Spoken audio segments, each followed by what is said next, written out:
तो ये 13 मार्क्स के लिए पूछ सकते हैं आपको यूनिवर्सिटी में क्वेश्चन। अब तक कभी पूछा नहीं है नाइक्विस्ट प्लॉट के ऊपर, लेकिन आज आने के चांसेस रहेंगे ये। तो इसने बोला है हम लोगों को यूनिटी फीडबैक सिस्टम दिया है ये वाला ओपन लूप ट्रांसफर फंक्शन, और बोला है draw a Nyquist plot and comment on stability. तो यहाँ पे स्टेप वाइज मैंने ऑलरेडी पहले ही लिख के रखा है, आप लोगों को एक एक स्टेप ध्यान से देखना है, ईजी है बहुत है। तो Nyquist stability criteria is define as, we know that this formula, मैंने बहुत बार इसके बारे में जिक्र भी किया है कि n will be equal to t minus Z, where ये लिखना पड़ेगा आप लोगों को, where n is nothing but now number of encirclement about critical point. यहाँ पे लिखा है मैंने -1 + j0 पॉइंट, मतलब क्या है वो क्रिटिकल पॉइंट, आप लोग उसको क्या कहोगे बोलोगे point in anti clockwise direction, ये आप लोगों को याद में रखना है। Then p is nothing but what, p is nothing but your number of right handed poles of characteristics equation which is also called as number of right handed poles of your open loop transfer function। ये भी मैंने आप लोगों को बताया, derive करके भी दिया है। Then z is nothing but your number of right handed zeros of your characteristics equation which is also called as number of right handed poles of your closed loop transfer function। तो ये जो n का value है ये आप लोगों को Nyquist plot पे से मिल जाएगा। p का वैल्यू मैंने आप लोगों को बताया था कि गिवन रहता हम लोगों को, मतलब आप लोगों को ओपन लूप ट्रांसफर फंक्शन पे से आप लोग निकाल सकते हो इसका वैल्यू, और z का वैल्यू आप लोगों को ये दोनों का वैल्यू कैलकुलेट करने के बाद में मिल जाएगा। z is nothing but your number of right handed poles of a close loop transfer function, है ना। तो आप लोग ये वाला ट्रांसफर फंक्शन अगर देखोगे, this is nothing but your open loop transfer function. इसमें सारे के सारे पोल्स आपके कहाँ पे है, इमेजिनरी एक्सिस के ऊपर है, मतलब वन पोल एट ओरिजिन है, और बाकी सारे के सारे पोल्स कहाँ पे, लेफ्ट हैंड साइड में है, मतलब एक भी पोल्स आपका राइट हैंड साइड में नहीं है। तो सीधा ही आप लोग यहाँ पे लिख सकते हैं step number 2, from a given open loop transfer function the value of p मतलब कौन सा, ये वाला p, इसको आप लोग क्या बोलते हो, number of poles of a characteristics equation which is also called as your number of right handed side poles of open loop transfer function. तो p का वैल्यू कितना आ जाएगा, 0। क्यों, क्योंकि एक भी पोल आपका राइट हैंड साइड में नहीं है ओपन लूप ट्रांसफर फंक्शन का। सेकंड वाला स्टेप क्या है फिर हम लोगों का, थर्ड वाला, ड्रॉ अ पोलर प्लॉट, उसमें s is replace by j omega आप कर सकते हो। उसके बाद में मैग्नीट्यूड का वैल्यू निकालो, ये भी आप लोग कर सकते हो। उसके बाद में एंगल निकालो, ये भी आप लोग कर सकते हो। उसके बाद में लो फ्रीक्वेंसी एनालिसिस करना है, ये भी हमको पता है किस तरह से करना है। देन हाई फ्रीक्वेंसी एनालिसिस हम लोगों को करते आना चाहिए। देन पोलर प्लॉट को आप लोग ड्रॉ करोगे तो ये इस तरह से पोलर प्लॉट आप लोगों को दिखाई देगा, जिसका डायरेक्शन क्या रहेगा, क्लॉकवाइज डायरेक्शन। ये भी आप लोगों को अब अच्छे से डील करते आना चाहिए। उसके बाद में intersection point with -180 degree line आप लोग निकालोगे। इंटरसेक्शन पॉइंट निकालने के बाद में मैग्नीट्यूड का वैल्यू निकालोगे वो वाले फ्रीक्वेंसी के लिए। तो यहाँ पे निकाला है मैंने intersection point with -180 degree line, that frequency is also called as your phase cross over frequency, जिसकी वैल्यू आएगी रेडियन पर सेकंड में। वो अब ये वाले वैल्यू के लिए आप लोग मैग्नीट्यूड निकालोगे, जिसका वैल्यू हम लोगों को 1.67 मिला है। उसका रेसिप्रोकल लिए तो गेन मार्जिन मिलता है, ये हम लोगों को पता है। तो अब ये वैल्यू के ऊपर से मैं क्या करने वाला हूँ फिर, नाउ दिस मैग्नीट्यूड, ये जो मैग्नीट्यूड मिला है आप लोगों को, इसका वैल्यू कितना मिला है, 1.67 मिला है। और ये जो फ्रीक्वेंसी आप लोगों ने कैलकुलेट की है, that is your omega pc which will be equal to 1.41। तो यहाँ तक के सारा स्टेप हम लोगों को पता है। अब हमको फ्रीक्वेंसी रिस्पॉन्स ड्रॉ करना है, मतलब नाइक्विस्ट प्लॉट आप लोगों को यहाँ पे खींचना पड़ेगा। नाइक्विस्ट प्लॉट क्या करते फिर हम लोग, इसका मिरर इमेज निकालते। तो ये वाला एंडिंग पॉइंट है आप लोगों के पोलर प्लॉट का, है ना। ये वाली फ्रीक्वेंसी मतलब क्या है, this is your omega equals to infinity where magnitude will be equals to 0।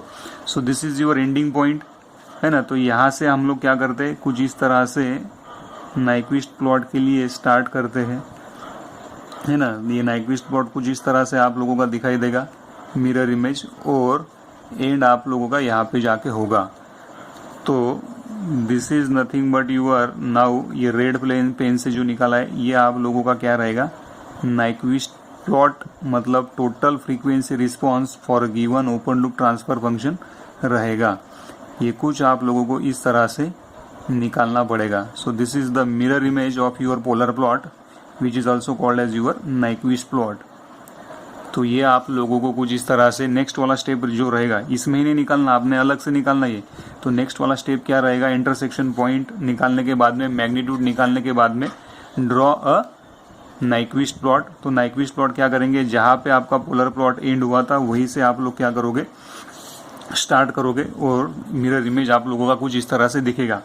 फिर हमको क्या निकालना है, your goal is to find out the number of encirclement about critical point.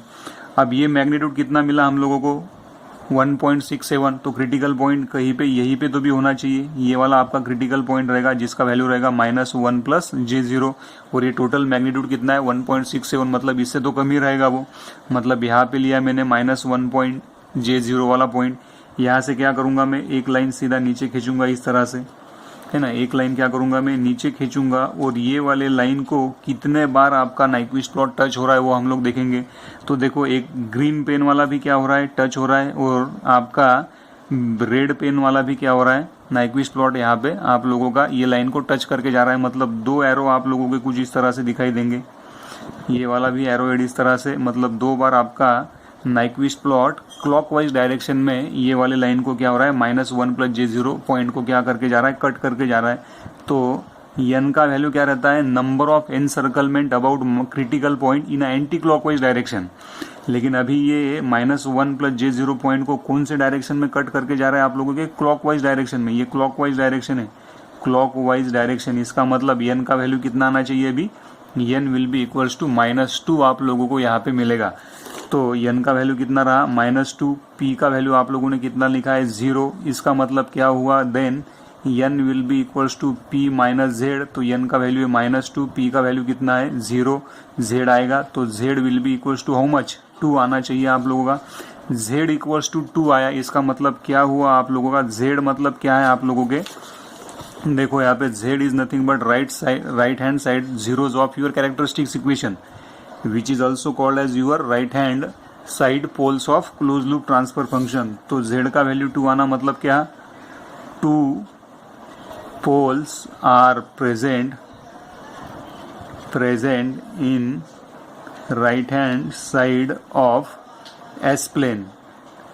2 poles of लिख सकते हैं आप लोग, 2 poles of closed loop system, 2 poles of closed loop system are present in a right hand side of your S plane, hence system is unstable system, hence system is your unstable system, जो कि आप लोगों ने यहाँ पे gain margin से ही बता दिया था कि ये सिस्टम क्या होने वाला है, अनस्टेबल सिस्टम होने वाला है।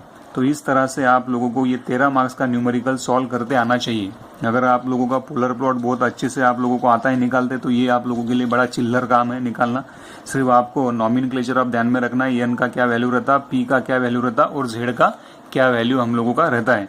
n is nothing but your what now, encirclement about what, critical point। p is nothing but your number of poles of characteristics equation, which is also called as number of poles of your open loop transfer function। z मतलब क्या, number of zeros of your characteristics equation, और zeros of characteristics equation which is also called as your number of right handed side poles of closed loop transfer function।